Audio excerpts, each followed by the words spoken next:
titulado Natacha y yo, violencia contra las mujeres, regiones históricas, denominaciones y conceptos. Vale.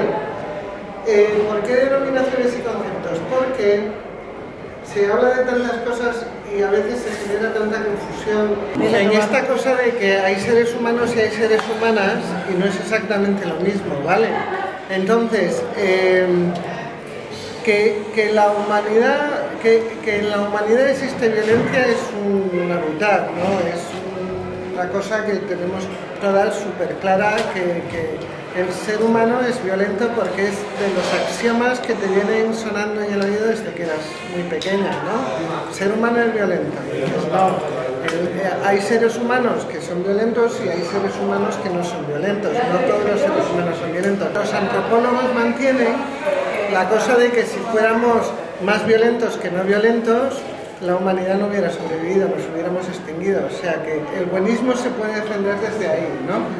De que somos más buenos que malos y esa es la razón de que el trabajo cooperativo nos ayude a mejorar como sociedad. Y en este marco de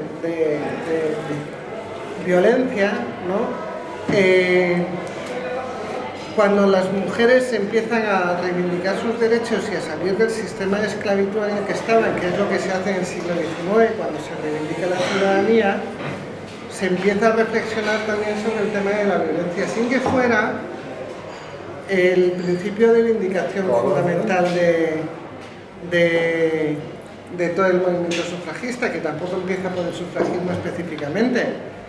Empieza por la esclavitud y luego por la prostitución y como consecución sale el tema del movimiento sufragista, que es la organización política que realmente nos lleva a la ciudadanía y donde aparece el movimiento feminista como movimiento político.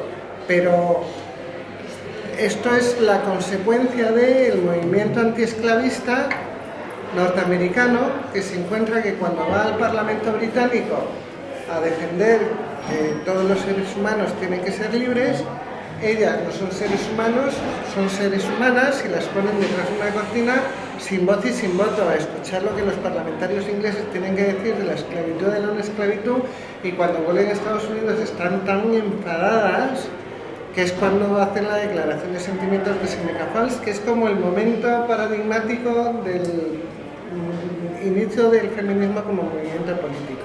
Y a partir de ahí va a ir muy paralela la reflexión sobre la violencia dentro y fuera de las casas y la reflexión sobre la violencia sobre los cuerpos de las mujeres con el movimiento feminista, pero no va a ser una prioridad hasta la segunda ola del movimiento feminista en los años 70, porque la prioridad es la ciudadanía. Si no puedo ejercer ninguna acción jurídica porque no soy ciudadana, no puedo plantearme el denunciar a nadie, evidentemente, ¿no? Entonces el objetivo primero fue la ciudadanía. ¿Qué sucede? Pues como con todas las cosas de las mujeres, cuando conseguimos un pedacito nos mandan a todas para atrás, que lo estamos viviendo ahora con bastante intensidad, ¿no? Y llega la Segunda Guerra Mundial y provoca un aplane y aparece esta construcción de las mujeres como las habían soñado los soldados norteamericanos mientras estaban en la guerra, y se crea esta cosa de los picapiedra y de los supersónicos, ¿no? De un hogar lleno de todo tipo de electrodomésticos estupendos, pero de mujeres deprimidas. En la película de las olas, ¿la habéis visto? Las horas. Se ve muy bien, ¿no? Esa sensación de vacío tan tremendo.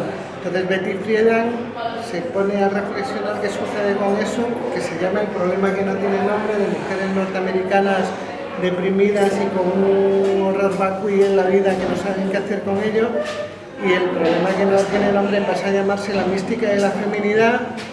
Luego Betty Friedan sigue reflexionando sobre el asunto y se da cuenta de que ella está metida dentro de una relación que ahora se denominaría como de violencia de género, pero entonces tampoco tenía nombre.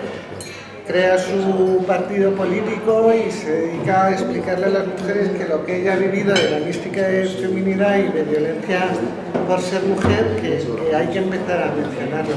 Y detrás de Betty Friedan llega Kate Millett, que crea política sexual, que no sé si lo habéis ojeado o leído alguna vez, pero es absolutamente recomendable, porque empieza con un trozo literal de una novela de Henry Miller, no recuerdo si es Nexus o Trópico de Cáncer o de cuál, pero es una novela que narra una escena en teoría muy erótica o muy bueno, digamos, llamémosle erótica, de una relación de un señor con su criada, así de un asalto sexual, y lo que hace Kate Millett con una brillantez extraordinaria es desgranarla frase por frase, como lo que hay ahí es una violencia extraordinaria y que no está justificada por la escena que está relatando, y sigue desarrollándolo y termina explicando cómo hay una política que es sobre los cuerpos de las mujeres y que tiene lugar en el espacio de lo doméstico y no en el espacio de lo público, y cogiendo el argumento de Simone de Beauvoir de que las mujeres somos para los otros, que no se nace mujer, que se llega a serlo, lo desarrolla a través de la cultura y pone sobre la mesa de que lo que sucede es que hay una cultura de constante violencia hacia los cuerpos de las mujeres, y que es una violencia que está legitimada, y algo que es una obviedad tal y como lo vemos desde ahora.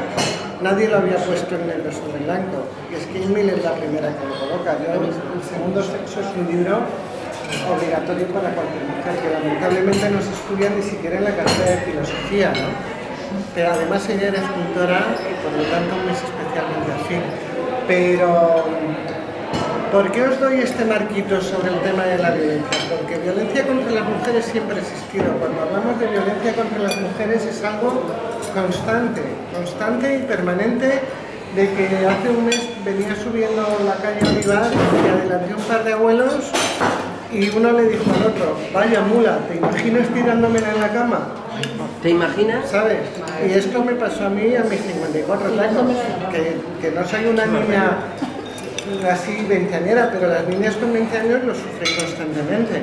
Yo me volví hecha una furia y le dije: ¡qué asco me da! Y me di media vuelta y continué andando, pero claro, yo ya me he hecho un trabajo de deconstrucción.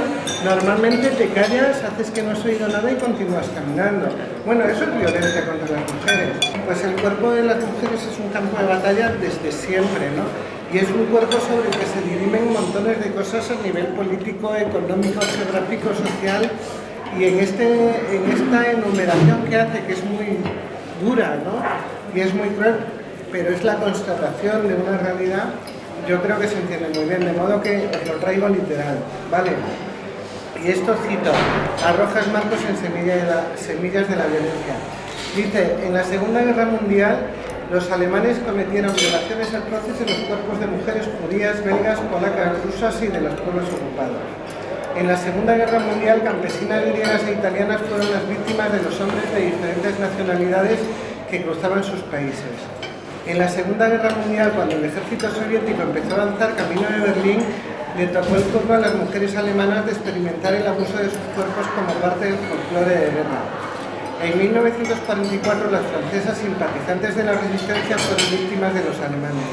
En estos mismos años, las mujeres coreanas, chinas y japonesas eran explotadas sexualmente para regocijo de las tropas de unos países y otros. 10 años más tarde, los paracaidistas franceses hacían lo mismo que los alemanes, pero con mujeres argelinas. En los años 50 en Corea y en los 60 en Vietnam, los soldados estadounidenses violaron en pandilla a mujeres indefensas. En los años 70, mientras en Argentina, Brasil y Chile las prisioneras políticas eran torturadas y violadas rutinariamente sin piedad, los militares portugueses hacían lo mismo en las colonias de Angola y Mozambique. En 1971, cuando Bangladesh declaró su independencia del oeste de Pakistán, se calcula que en los 9 meses que duró la rebelión de las tropas pakistaníes enviadas a sofocar el levantamiento violaron metódicamente a más de 200.000 mujeres bangladesíes. 200.000. En los años 80, miles de mujeres croatas y musulmanas fueron violadas y torturadas por hombres serbios en Bosnia y Herzegovina, con un encono hacia la mujer casi ritualista cuyo foco principal eran los atributos del cuerpo femenino. Concretamente, después de ser violadas, a muchas mujeres les cortaban los pechos y les rajaban el vientre. Esta enumeración, que es muy dura, de algún modo constata que en las guerras la violencia no es la violencia que ejercen las mujeres, es la violencia que recibimos las mujeres. Y esa violencia en lo macro es una guerra, pero en lo micro es en nuestra cotidianidad, que es, en lo micro es el comentario burdo de un señor mayor que ya ni se le empina, ¿no? Y que tiene la cara dura de soltarme una fresqueza porque él tiene el poder de hacerlo sobre mí, porque es la construcción de la sexualidad masculina que está hecha sobre la violencia. El otro día estaba disfrutando con mis 3 chicos de esta serie española del Ministerio del Tiempo, que es muy divertida, y la habían grabado y nos estábamos, era un sábado, metiendo así un enripado de televisión los 4 con las palomitas y pasándonoslo fenomenal. Y 1, 2, 3, 4 capítulos de miedo, y al quinto está muy bien porque la jefa del comando que atraviesa el tiempo es la primera mujer universitaria española de Barcelona, ¿no? En 1910. Y luego los 2 que ella manda, una mujer jefa, ¿no? Intelectual, eso es excepcional. Los 2 que él manda, uno es un tío del SAMUR de 2015 y el otro es un soldado de Flandes de 1500. Entonces uno es el que quita vidas y el otro es el que las salva, y siempre están discutiendo sobre esta cosa de yo salvo vidas, tú quitas vidas. Y entonces era una serie que yo estaba disfrutando mucho y que nos estaba dando así un espacio de hablar de historia y de esto si era así, mira aquí cómo se han pasado, tal. Y de repente el del SAMUR, que era el bueno, ¿no? Que resulta que ha enviudado y que no es capaz de manejar su duelo, se va de copas, se liga a una chavala y en el momento de echar el polvo la pone del revés y reproduce la escena de Kate Millett de Lexus punto por punto. Y ella, en lugar de rebelarse, se somete y se va toda encogidita.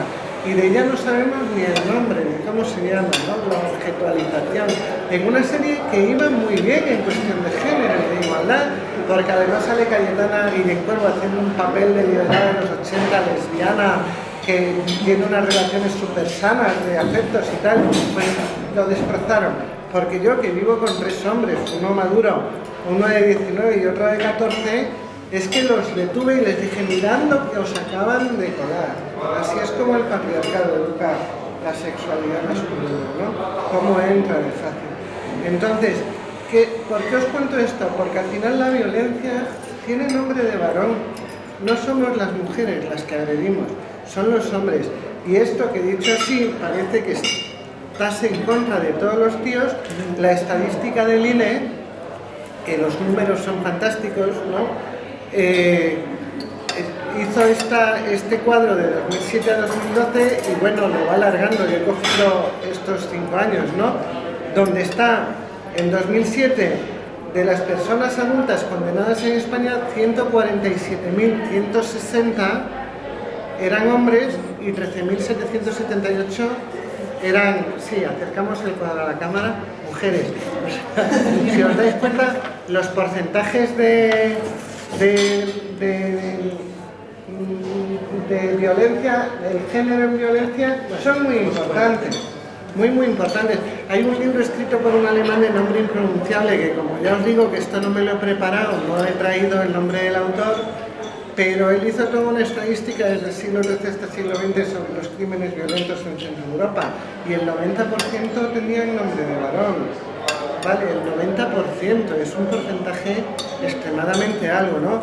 Y en 2012 no os voy a leer todas las cifras del cuadro, pero son 196.876, o sea, casi 197.000 delitos cometidos por hombres contra 24.187, y os hablo de personas adultas condenadas, ¿vale? O sea, esto es la cara que podemos ver, ¿vale? Porque cuánto hay de vergonzante y cuánto hay de oculto por la costumbre en el tema de violencia, vamos a decir doméstica, ¿vale? Os he estado hablando de violencia contra las mujeres, os he estado hablando de violencia contra... Estamos hablando de conceptualización, ¿no? Entonces, hablando de conceptualización hay que ir a los conceptos. ¿Y por qué la violencia doméstica hace carraspear a Ela, ¿no? ¿Y por qué yo digo vamos a decir violencia doméstica? ¿Por qué la ironía? Porque lo doméstico deja la violencia en el ámbito de lo privado. La violencia doméstica arrasa con todas las conquistas de la segunda ola del movimiento feminista, ¿no? Que lo que hizo el movimiento feminista de los 70 fue sacar lo privado a lo público y decir, usted, señor juez, tiene que intervenir en lo que sucede en mi casa y en el seno de mi familia. Usted, señor juez, tiene que desautorizar a este señor que hasta el año 1996, en este país, tenía el derecho de corrección permitido. ¿Qué era el derecho de corrección? Que el pater familias podía corregir cualquier conducta que considerara que no estaba bien, por cualquier sistema que considerara a su alcance. ¿Vale? ¿Qué le digo también al señor juez? Que el hecho de que sea mi marido tiene que dejar de ser un eximente. ¿Lo digo bien? Un atenuante. Se me está atascando. Hasta el año 85, el hecho de que fuera mi marido era un atenuante. El hecho de que hubiera bebido era un atenuante. O sea, ¿por qué tiene que haber un atenuante si a mí me pegan y no tiene que haber un atenuante si a usted le quitan la cartera? Vale, eso es lo que consigue el movimiento feminista de los 70. ¿Qué es violencia de género? ¿Cuándo empieza a ser violencia de género? Cuando se tipifica como delito. Vale, o sea, una cosa que no tiene muy claro todo el mundo es que la violencia de género en este país es un delito. Un delito que lleva a los señores a la cárcel, ¿vale?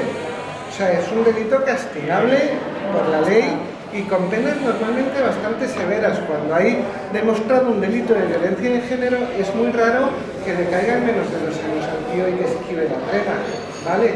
Cuando realmente ha habido violencia sobre la mujer dentro del espacio privado. Y cuando un juez decide que es violencia de género, no es una broma, quiero decir, ¿no? Estamos hablando de algo muy trascendente. ¿Qué sucede con esto de que sea tan trascendente? Que es el padre de tus niños, ¿no? Y de tus niñas. Es el tío con el que has vivido, con el que tú has hecho un pacto afectivo. ¿Cómo voy a ser yo capaz de ir al juez y decirle al señor juez, es que este señor me estoy maltratando? ¿Qué tiene que suceder para que yo llegue a poner esa denuncia, ¿no? Y os quiero decir con esto, toda esta cosa de que es que las mujeres no denuncian y cuando denuncian retiran la denuncia, es que hay que ponerse en el marco de que tú estás durmiendo con el enemigo, ¿no? Y que quien más te debiera de querer y quien más te debiera de proteger y además quien te han dicho y te están diciendo desde todo el medio cultural, desde todo el marco, que es el que te construye la identidad, que es quien te está protegiendo, ¿no? Y quien gracias a él estás comiendo y gracias a él tus niños pueden ir al cole y gracias a él estás protegido.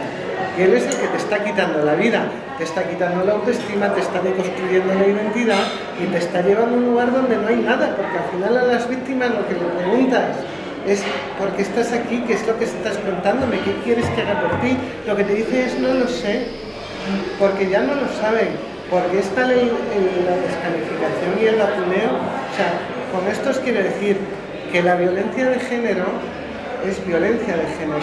Cuando se oyen los programas, hablar de malos tratos es algo muy serio. No, hablar de malos tratos es algo que debiéramos de acostumbrarnos a hacer. Porque todo aquello que no es buen trato es maltrato. Entonces yo tengo derecho, si me siento maltratada, a poder decirlo. Otra cosa es acusarte de un delito como violencia de género. Ahí lo podemos elaborar un poquito más. Pero decir, tú me estás maltratando en el momento en que me llames gilipollas. Así de claro, en ese momento yo te puedo decir, oye, no, respeto. Si no me respetas, me estás maltratando. Y si me maltratas son malos tratos. El lenguaje significa lo que significa, ¿no? Entonces hay como mucho miedo a hablar de malos tratos. ¿Pero por qué? Por toda la carga que hay detrás, ¿no? La carga de, hasta si quieres, intolerancia al buen trato. Porque el acostumbrar a generar otro tipo de relaciones afectivas que no estén basadas en la codependencia o en la sumisión o en la descalificación, etcétera, es un cambio paradigmático absolutamente. De hecho, el día que lo logremos habremos acabado con el patriarcado, ¿vale? O sea, que es el objetivo. El día en que todos los hombres traten a todas las mujeres con respeto y con delicadeza, ¿para que te vas a ir de putas? No va a ser una necesidad, porque sabrás seducir a una mujer y no necesitarás prostituir a ninguna, ni pagar por tener tu cuota de poder, no, directamente. O sea que que es muy importante en esta conceptualización que estamos haciendo, ¿no? Violencia contra las mujeres, violencia doméstica, violencia de género, malos tratos, buenos tratos, terrorismo machista, ¿no? Que sí lo tenemos en los estatutos, ¿vale? El terrorismo, ¿qué es lo que es el terrorismo? El terrorismo es la utilización de la violencia por parte de un grupo de manera sistemática para conseguir los objetivos de otro grupo, ¿vale? Entonces, establecer como grupo a todos los machirulos del universo puede ser un poco fuerte, pero lo estamos haciendo. Lo estamos haciendo. Les estamos poniendo nombre y les estamos poniendo cara. O sea, en el momento en que tú estás defendiendo que como tío tienes unos derechos adquiridos que te vienen de marca, te estás definiendo como machirulo.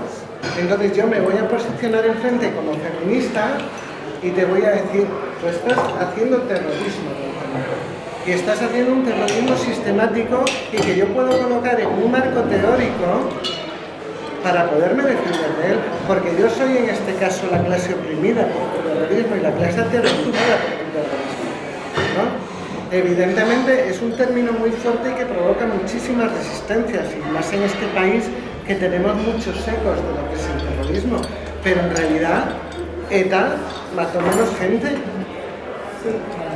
Así de claro, hay muchas más mujeres muertas por terrorismo machista en este país que por terrorismo de ETA. Y sin embargo los políticos no terminan de implicarse. ¿Por qué? Porque el terrorismo de ETA iba contra un poder establecido y un estamento bastante determinado, y porque el terrorismo machista va contra las mujeres, y como eso ha pasado toda la vida, ¿sabéis? Bueno, si ahora hasta mueren menos porque vivimos mejor y estamos más protegidas. Ya no nos morimos de fiebres puerperales, que no dejan de ser una infección por malos cuidados, ¿no? Ni ya nos morimos de hambre porque afortunadamente tenemos un sistema de pensiones y de seguridad social que de algún modo nos protege directamente. Antes a las mujeres le importaban una mierda a todo el mundo. La representación en la historia del arte de las mujeres mayores siempre representan el vicio, el pecado, lo más feo, ¿no? No hay una mujer mayor representada por Goyo Velázquez con la dignidad con la que representan a los poderosos, ¿no? O te objetualizan o representan lo abyecto, pero en ningún momento te dan el poder. Y hablando de hombres que ayudan a las mujeres, hay un momento como muy determinante en Estados Unidos en el año 61, que hay un doctor, el señor Henry Kempe, que empieza a tener muchos niños lesionados en la consulta y se mosquea. Dice, ¿cómo es posible que vengan niños con golpes en la cabeza y que nadie le esté diciendo, ¿no? Y él empieza a hacer un estudio muy bien fundamentado, y ese estudio acaba siendo un estudio médico grande y culmina con la identificación del síndrome del niño maltratado. Entonces, cuando se genera este síndrome del niño maltratado, ya interviene la ONU y se generan los derechos del niño. Interviniendo la ONU y generándose los derechos del niño, que ya existían los derechos de los seres humanos, ¿vale? Pero no existían los derechos de la mujer. Entonces empiezan a hacer las conferencias internacionales sobre los derechos de la mujer, y os estoy hablando de los años 81, 85, 95, y las cito de memoria, ¿vale? O sea que me puedo equivocar, pero son conferencias en las cuales poco a poco se va construyendo un corpus teórico de lo que es la violencia contra las mujeres, que en España se va a denominar violencia de género, y cómo se puede paliar y terminar con ella. Como resumen de estas conferencias se crea la CEDAW, no sé si os suena alguna, pero la CEDAW es la Convención para la Eliminación de todas formas de discriminación contra las mujeres. Y la CEDAW va haciendo su trabajo hasta que en el año 95 se llega a Beijing, que de Beijing sí que habéis oído hablar, donde se dice que los derechos humanos también son los derechos humanos de las mujeres. Fijaros, para que una conferencia mundial tenga que especificar eso, ¿qué estaría sucediendo?